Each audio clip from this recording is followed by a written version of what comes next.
Who'd have thunk it? In 1992, the video games industry would be changed forevermore with the release of Mortal Kombat by Midway Games. The release of this game was so controversial, in fact, that it directly led to the creation of the ESRB, the Entertainment Software Rating Board, which rates games based on their violence and adult content. But let's not get too ahead of ourselves here. My name is Kwai Shin-Young Wayne, and today we're going to be talking about 10 things that you may or may not know about Dragon Attack. Mortal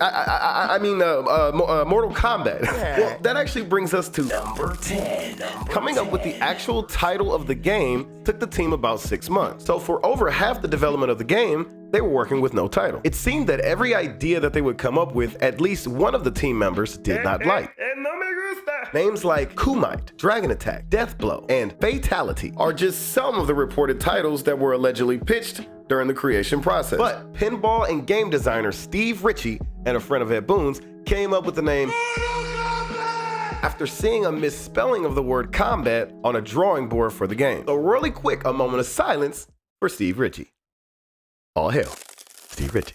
Number 9. My older brother and fellow Lin Kuei, Sub-Zero, has appeared in every Mortal Kombat since its creation. Sometimes it was Bi-Han, sometimes it was Kuai Liang, but we always got a Sub-Zero. So even though one may say that Scorpion is the face of Mortal Kombat, I beg to differ. Number 8. Believe it or not, the original Mortal Kombat was created by only 4 people in just about 10 months. The team consisted of Ed Boon, John Tobias, John Vogel, and Dan Forden. Oh yeah. You may not like it, but this is what the peak athletic male form looks like.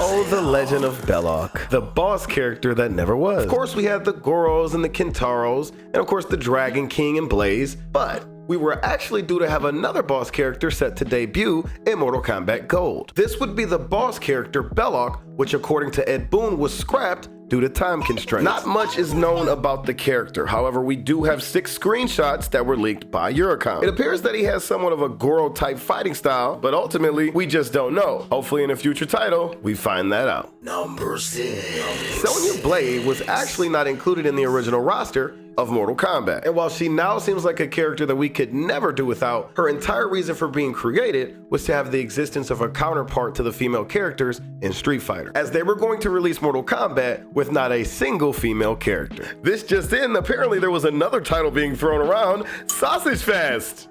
Get it? Because there's...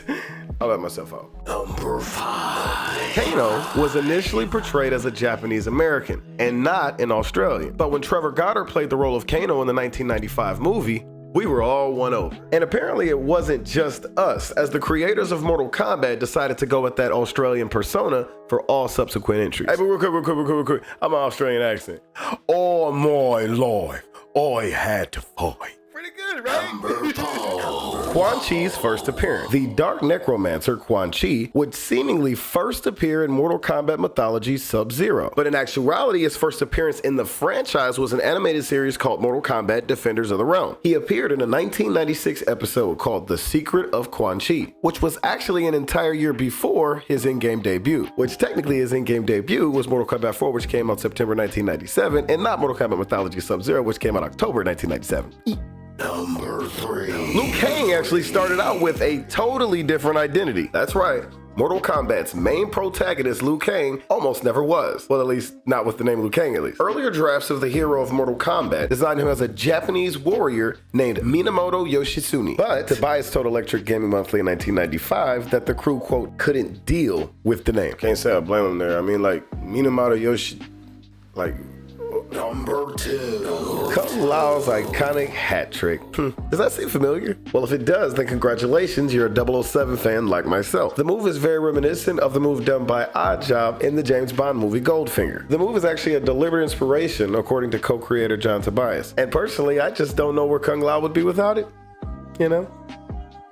Number 1. Mortal Kombat was actually never intended to be a violent game, and as violence is one of the most famous aspects of the games, this is rather surprising. But according to the creator at Boom, this was never the original intent, but the idea gradually came about throughout the game's development. Now, while I do think the game can stand on its own without the violence and gore, that was definitely one of the things that made it the pop culture icon that it is today. But that's all I got for you today. How'd you do? How many of those did you know? Are you as big as a Mortal Kombat fan as you thought you were? Let me know down in the comments below. And also, if you found the video interesting, please consider liking and subscribing to the channel, as there's going to be plenty of more Mortal Kombat content to come. All right? Now, that is my time. I did my thing. It's the third Sub-Zero question. Oh, my God.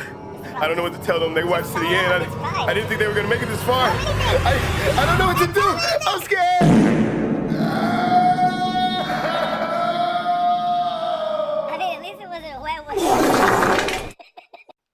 I stand corrected.